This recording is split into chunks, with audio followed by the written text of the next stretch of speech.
பர்சனலா ஆண்டவருடைய பிரசன்னத்தை நீங்க உணரணும். நீங்க தனிப்பட்ட விதத்துல ஆண்டவர் உங்களோட பேசுகிறத நீங்க ஃபீல் பண்ணணும்.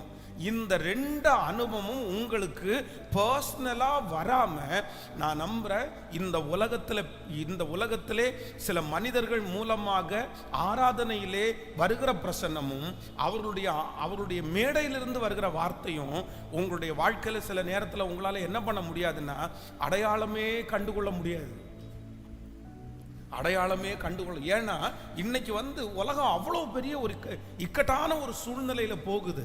கிறிஸ்தவ வாழ்க்கை, கிறிஸ்தவ உலகம், கிறிஸ்தவ ஊழியங்கள், இன்னும் நிறைய ஊழியத்துக்காக வருகிறவர்கள் எல்லாம் ரொம்ப வித்தியாசமான ஒரு கோணத்துல போயிட்டாங்க. காரணம் என்ன அப்படின்னு சொன்னா, ஏன் அவங்களுக்கு முன்னாடி அவ்வளோ ஜனங்கள் போறாங்கன்னா வேற ஒன்றும் இல்லை, பர்சனலா ஆண்டவருடைய பிரசன்னத்தையும் கர்த்தருடைய வார்த்தையும் அவங்க இன்னும் என்ன பண்ணல அப்படின்னா அறியவே இல்லை. வேதம் சொல்லுகிறது, ஏலியின் பிள்ளைகள் பேலியாளின் மக்களா இருந்தார்கள், அவர்கள் கர்த்தரை என்ன பண்ணலையாமா சொல்லுங்க. அவங்க சாப்பிட்ற சாப்பாடு ஆண்டவருடைய சாப்பாடு. அவங்க எல்லாமே அவங்க பண்றது எல்லாமே எங்க இருந்து வருதுன்னா, அவங்க அப்பா ஆசாரியன்.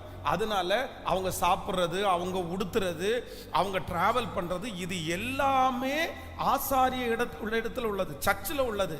ஆனா அவங்க யாரை அறியல அப்படின்னு சொன்னா, ஆண்டவரை இன்னும் அறியல, கர்த்தரை இன்னும் அறியல. அதனால ஒருவேளை பிள்ளைகளை வைத்திருப்பீர்களே, ஆனால் உங்க பிள்ளைகளுக்காக இன்னைக்கு ஜெபம் பண்ணுங்க. என்ன ஜெபம் பண்ணணும்னா, நீங்க இந்த உலகத்துல உங்க பிள்ளைகளுக்கு கோடியை நான் சம்பாரிச்சு வச்சுட்டேன், என் பிள்ளைகளுக்கு ஒரு பெரிய லேண்டை நான் சம்பாரிச்சு வச்சுட்டேன், ஒரு வீடை சம்பாரிச்சு வச்சுட்டேன், இது பெரிய விஷயமே இல்லைங்க.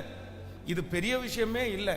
நம்முடைய ஆண்டவர் நம்முடைய பிள்ளைகளை போஷித்து நடத்துறதுக்கு கர்த்தர் வல்லவராக இருக்கிறார்.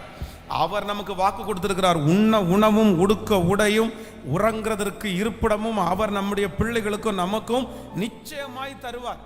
இது நீங்க சம்பாதிக்கலன்னா உங்க பிள்ளைங்க சம்பாதிச்சிருவாங்க, கண்டிப்பா அது நடக்கும். ஆண்டவர் உங்க கைகளை ஆசீர்வதிப்பார். ஆனா நம்முடைய பிள்ளைகளுக்கு ரொம்ப அவசியமான ஒன்று என்ன அப்படின்னா, அவங்க யாரை அறியணும் அப்படின்னா கர்த்தரை அறியணும். ஆண்டவரை அறிகிற அறிவினால அவங்க வளரணும்.